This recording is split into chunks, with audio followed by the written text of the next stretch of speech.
어쩜 이렇게 시간이 안 가는지 정말 버스 안에서 going 이불 속에 going. Assalamualaikum warahmatullahi wabarakatuh. Perkenalkan, nama saya Farah Fatmawati dari jurusan Pendidikan Guru Madrasah Ibtidaiyah semester 1C, Fakultas Ilmu Tarbiyah dan Keguruan. Baik, di sini saya akan memaparkan jawaban mengenai pertanyaan-pertanyaan materi tentang pendidikan multikultural.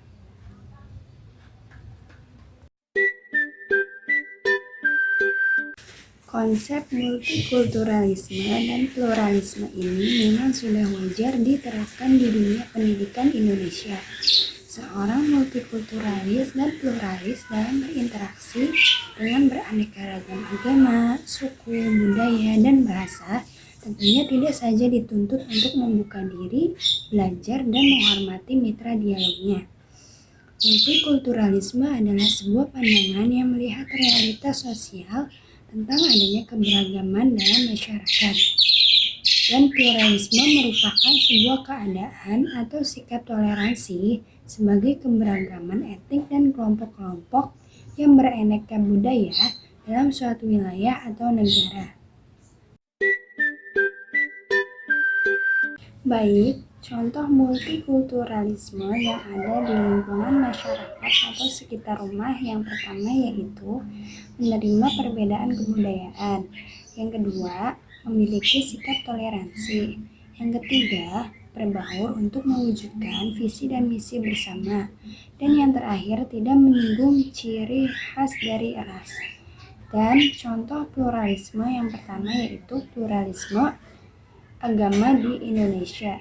Masyarakat Indonesia berhak memiliki agama dan kepercayaan masing-masing.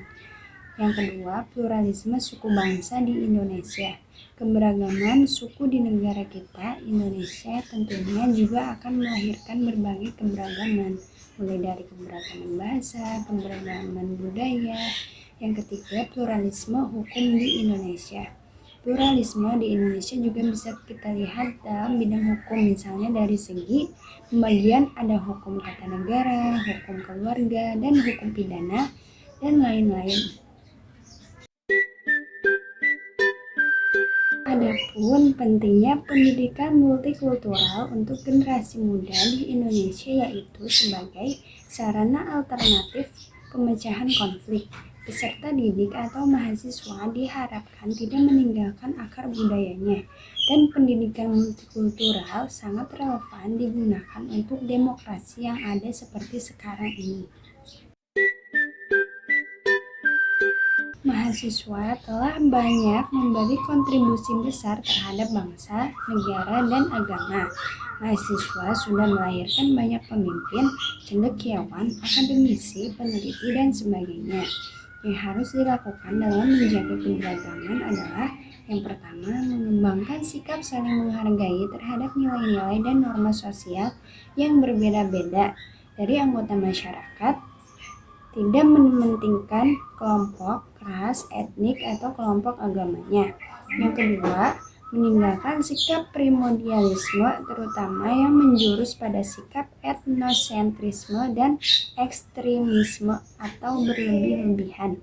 Yang ketiga, mengembangkan rasa nasionalisme terutama melalui penghayatan wawasan berbangsa dan bernegara, namun menghindari sikap chauvinisme yang akan mengarah pada sikap ekstrim dan menutup diri akan perbedaan yang ada dalam masyarakat. Problematika multikultural yang ada di Indonesia yang pertama yaitu adanya sikap etnosentrik dan primordialis. Yang kedua, sikap berprasangka buruk terhadap budaya lain. Yang ketiga, adanya pelayanan terhadap budaya lain. Yang keempat, adanya keinginan untuk hanya bergaul bersama orang yang sama budayanya. Dan yang terakhir, sikap konservatif. Cara mengatasinya, masyarakat harus memulai menerima budaya lain karena meski beda budaya tetap dalam satu negara. Artinya, sikap toleransi mesti ditumbuhkan. Apa yang terjadi jika pendidikan multikultural tidak diimplementasikan dalam pendidikan di Indonesia. Yang pertama, terjadi kemerosotan moral, kehidupan yang kurang demokratis, terjadi kekacauan akibat konflik di masyarakat dan lain-lain. Dan dengan adanya kerusakan sarana dan prasarana dalam jumlah yang banyak, maka proses pendidikan tidak dapat berlangsung secara efektif. Penerapan pendidikan multikultural dapat diterapkan di dunia pendidikan melalui yang pertama, multikulturalisme dalam kurikulum. Yang kedua, penanaman nilai-nilai multikultural dalam pembelajaran. Dan yang ketiga, kegiatan penunjang kegiatan multikultur. 버스 안에서 going 이불 속에서 going going은 언제나